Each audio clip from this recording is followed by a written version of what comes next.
Welcome to the SaaS AdLab podcast, where we bring you the stories of SaaS founders, entrepreneurs, and CEOs. My name is Luis. I'm the founder of Fantom Agency, a digital marketing agency specialist in scaling SaaS companies. And today I have the pleasure of interviewing Antti. He is the CEO over at Loyalistic.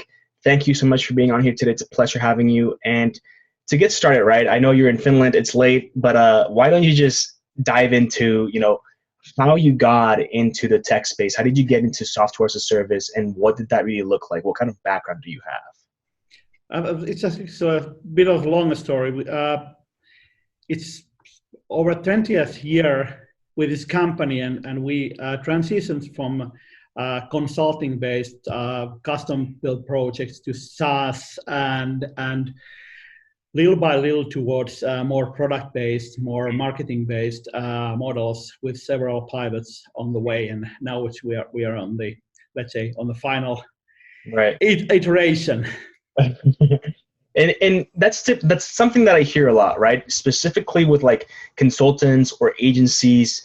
And I think there's obviously a trend with that is you're working with a ton of people. You start to realize, there's a couple of gaps here that can be filled by software, right? Like not necessarily a human, but like even just things that you start to do over and over and over again. I think maybe we can do something to just get this, streamlined and as automated as possible. So I'm guessing that's kind of what happened. Yeah, that's exactly what happened.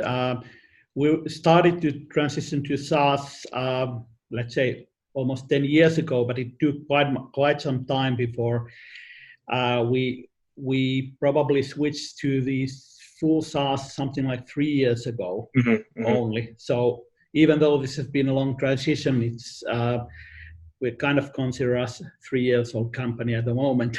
Even though technically we are over 20 years old. Mm-hmm. And what is business-wise, it took some time to really get the SaaS.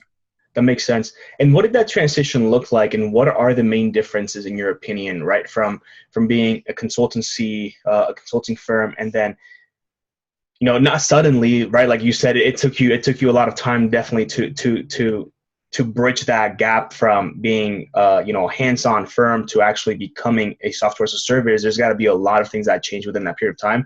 But what are the main differences, specifically speaking, to the sales process, right? Because getting clients is going to be much, much different. So I'd like to hear, what was the client acquisition strategies back in the day when you were a firm compared to what you're doing now to get more people on board? When we're consultancy, basically it was a solution sales process, and each customer case was a bit different, and you made your proposal and so forth. And as we transitioned to SaaS, the technical aspect was much more smaller thing than the actual sales process, as I said.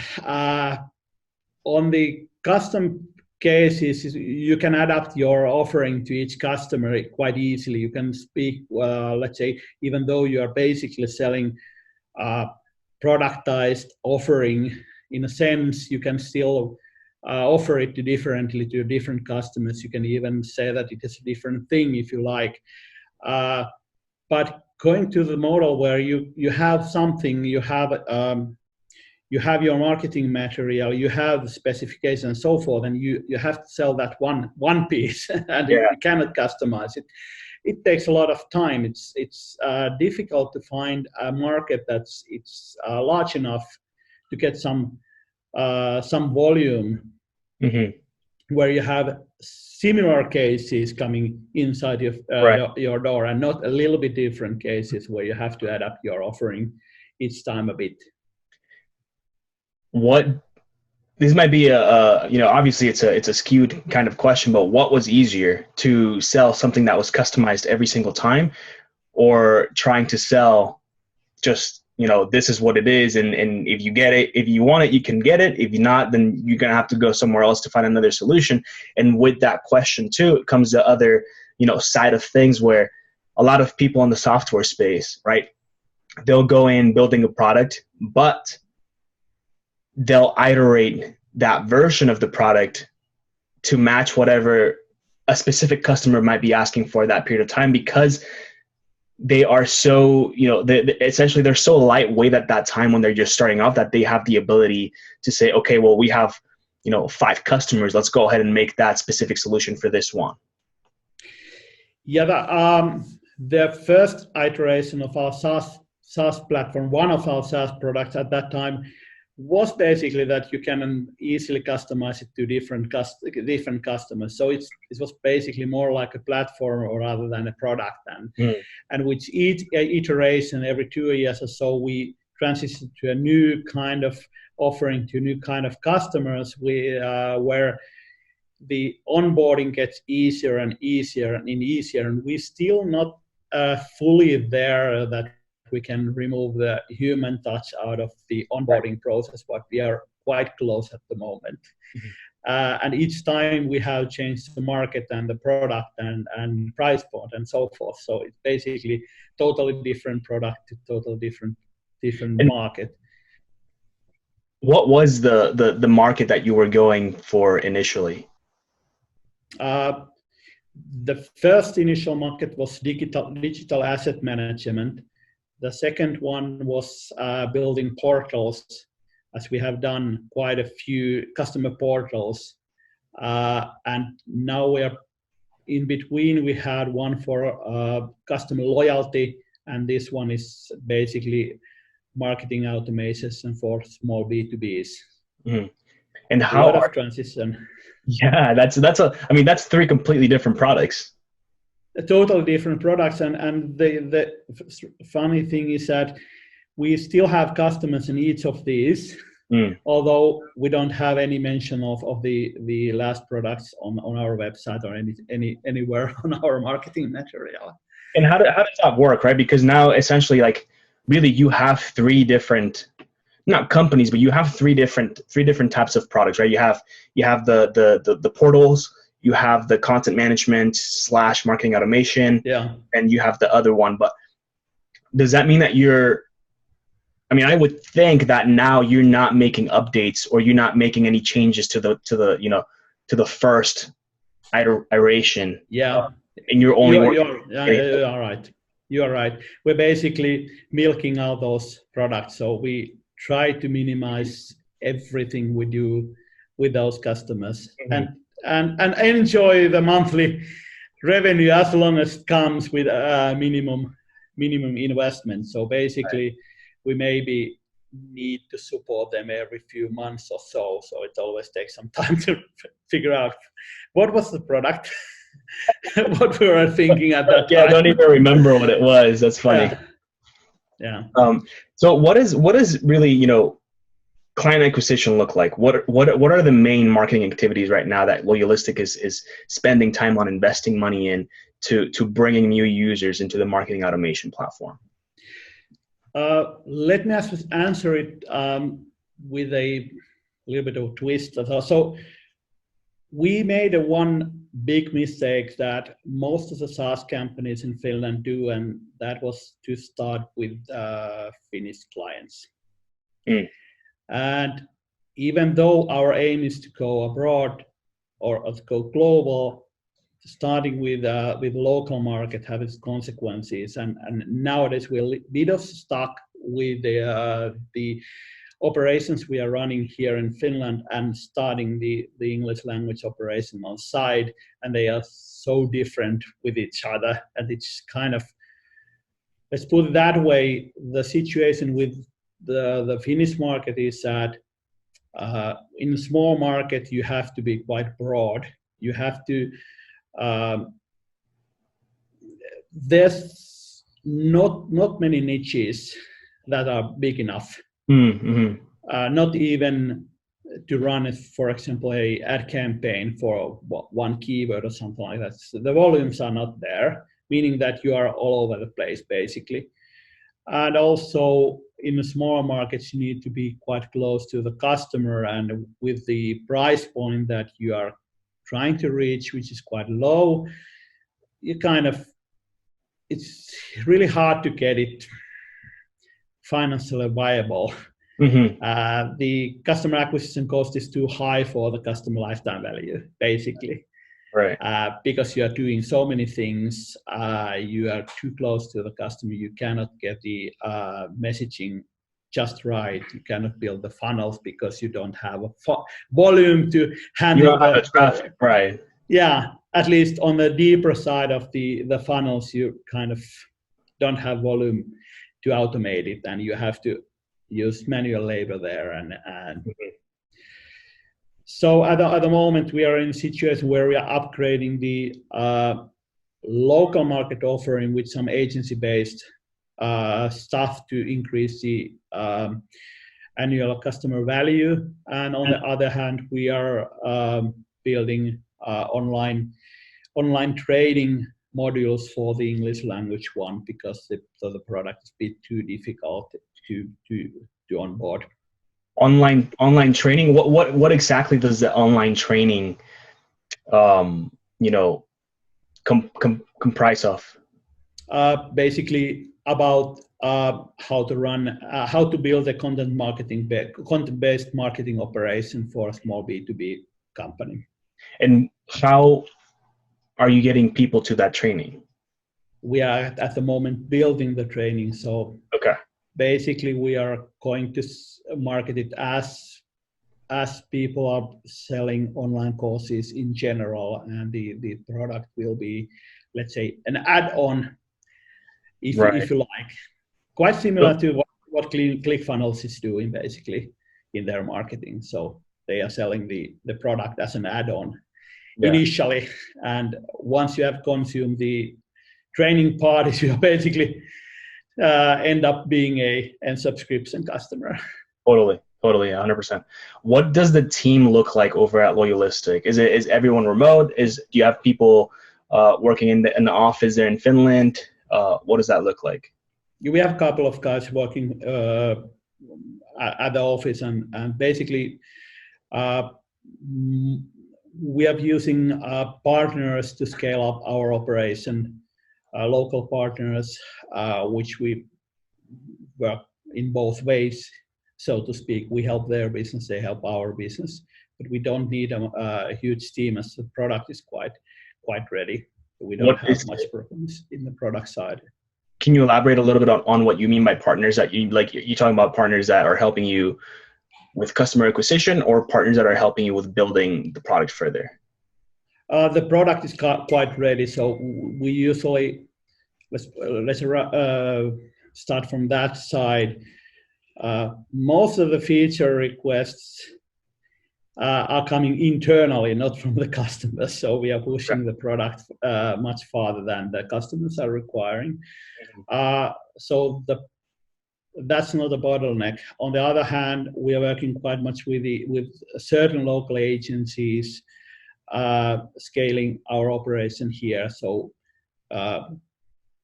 joint for example, joint webinars, joint offerings like consultancy sets in the early phase, where for a little bit bigger customers and so forth. So it's quite a complicated operation, really, and that's also the point, that the local market requires quite a complex and complicated operation. So to get a bit of the stream here and there.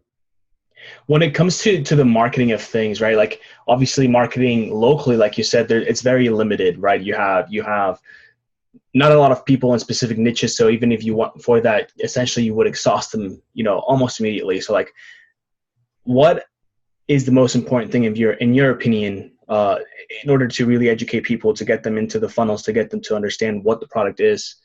What is that marketing activity what does that mean? What is that to you?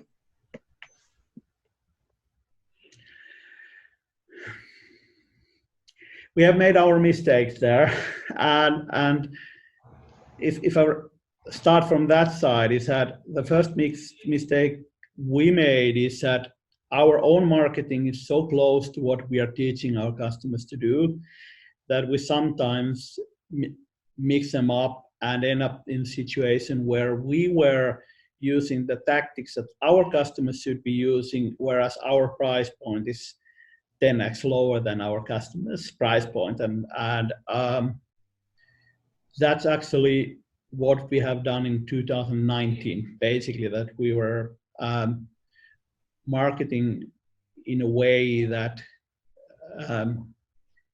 let the customers think that our product is a bit too complicated, a bit too pricey, even though that we basically made it clear the price point, what the product is about, it's simple and so forth. But on the other hand, the webinars, the podcast and so forth, make it look like a, let's say, 10x product and not 1x product. Mm-hmm. Something that where you need to have a project, it takes several months to buy, and you have to meet the vendor several times and so forth. It's kind of just made it look like that.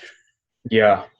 And that's one message that I have for our customers, that you really have to be careful that your marketing operation paints the same picture as what your product, about the simplicity of your product and the price point and so forth. So yeah, don't have an enterprise process if you have a cheap product. Exactly. It's something important to note, right? If essentially, like, if you're adding too many steps, you could potentially be spending more than you need to start acquiring users, right? Like if you're doing a very long funnel, and in reality, you could be doing a very direct response, type of advertising. You could potentially be shooting yourself in the foot by elongating the time it takes for somebody to actually make a decision, which means that you're at the same time, enlarging the cost of acquisition for that customers, where if you were to go, just very direct response, straight into the point, you could cut back a lot of that marketing budget and decrease the number of dollars that it takes for you to acquire a new customer, which means you could potentially deal with a shorter lifetime value per customer. Yeah. It could kind of too easily, you could just make cognitive dissonance for the customer, that you're saying one thing, but your marketing kind of paints a totally different picture with too complicated kind of things, that you have a lot of stuff in your funnel, or like we have a podcast where we talk a lot about high level marketing stuff. It just kind of, it's an enterprise stuff.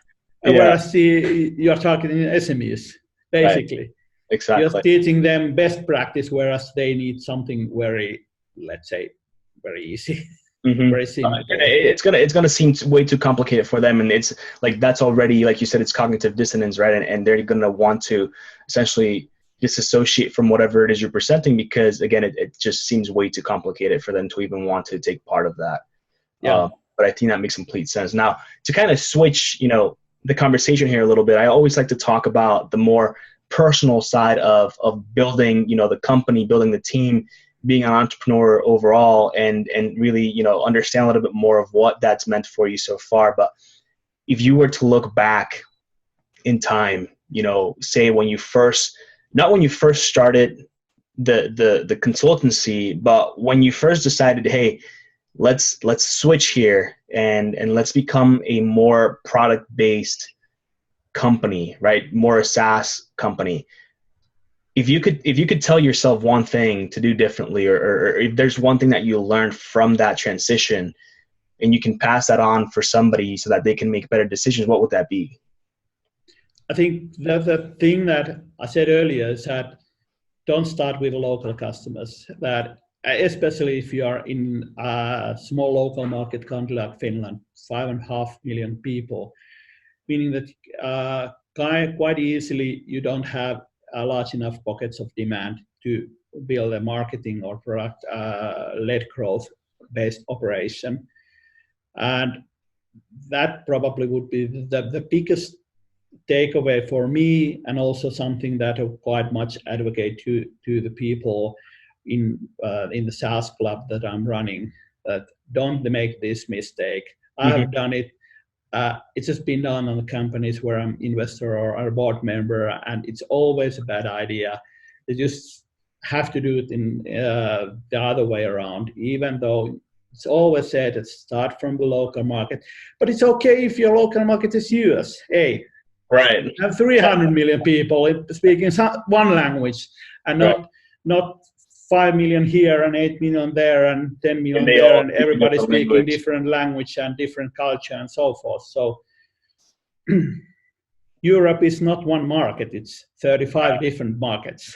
Yeah, it's huge. There's a lot of different cultures, a lot of different languages that are being spoken. So I definitely agree with that.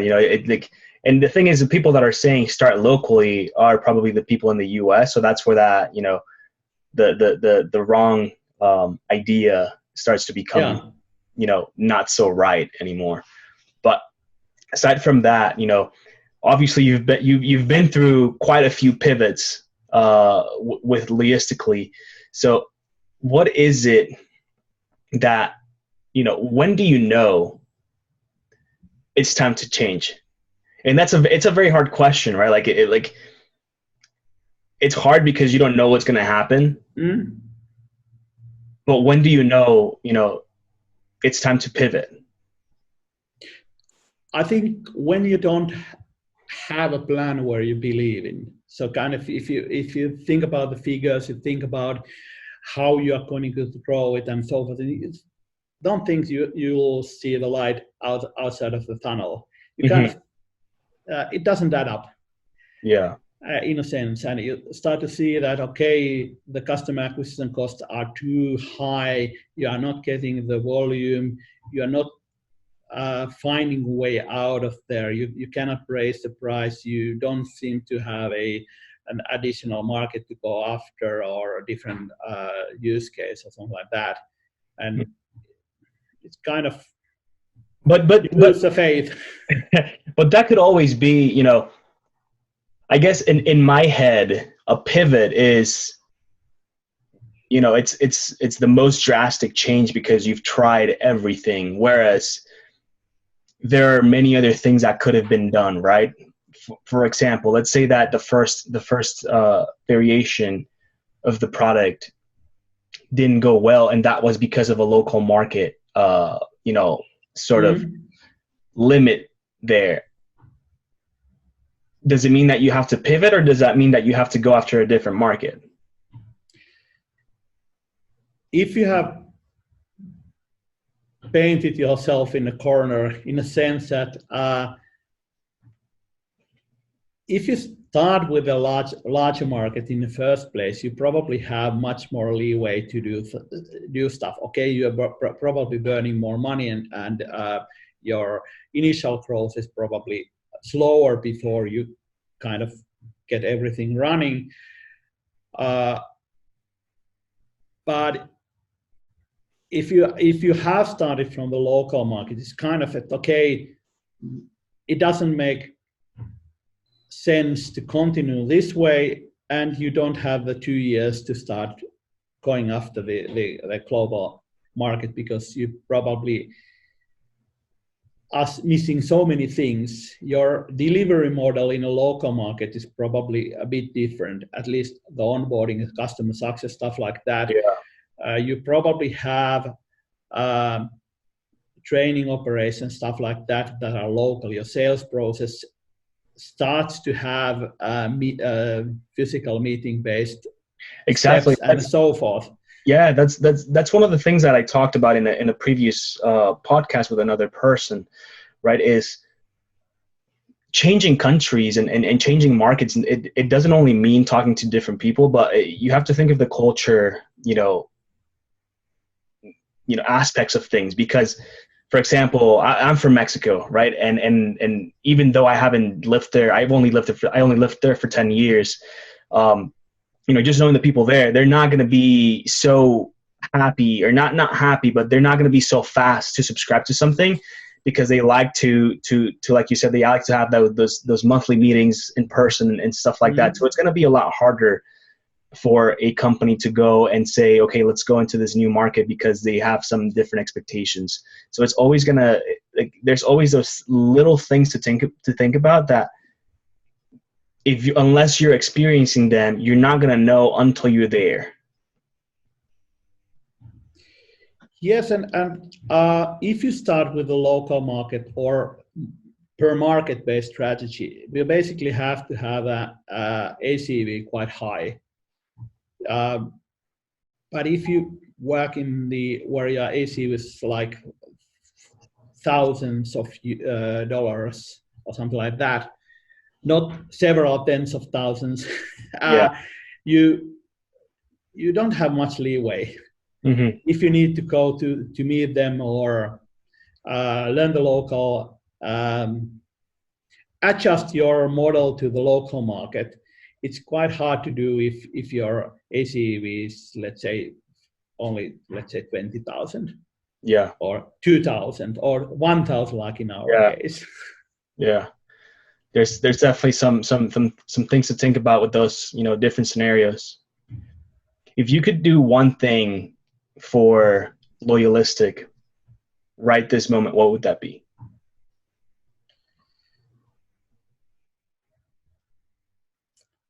The one thing that we should have done several times along the way is to kill the Finnish market operation faster. But it's so difficult to do because always in a short run, you have the pipeline, and it's more likely to convert than investing to the international operation, which will always take much longer. And this is exactly the same problem that many other founders here are having. It's always easier to run alongside your bicycle rather than stop and mount on the bike and start pedaling. Yeah. Now, this is a very broad question, but what's your biggest accomplishment with Loyalistic? I think we have built several great products along the way. We have failed on finding the scalable growth model, finding the big enough market segment. We have found quite many customers, but not enough to build a scalable operation on those. So I would say that on the product side, we have done quite many products fairly early. Several years before the market get hot on that category, but we have always failed on commercializing that, if you like. That makes sense. That's good. It's always good to fail fast and fail forward. You've definitely learned from all those different things that you've tried and went after. So I think that, I believe those are accomplishments within themselves for sure. And to kind of start wrapping things up here, Antti, where can people find you online? Loyalistic.com, obviously, and anttipietilä.com. Okay. Both handles in all social media sites, basically. Great. Awesome. So if anybody wants to connect with Antti, make sure you follow him, go to his website, go to loyalistic.com. And if you have any questions, shoot them over to him. And do you have any questions for me? Not at the moment, I think. Okay. And I guess that wraps it up. Thank you so much, Antti, for being on here today. It was a pleasure having you. And for anybody that's watching or listening, make sure to rate the podcast, give it a thumbs up, leave a comment if you want, and we'll get back to you, and we'll catch you soon. Thank you so much, Antti. Thank you for having me. Take care.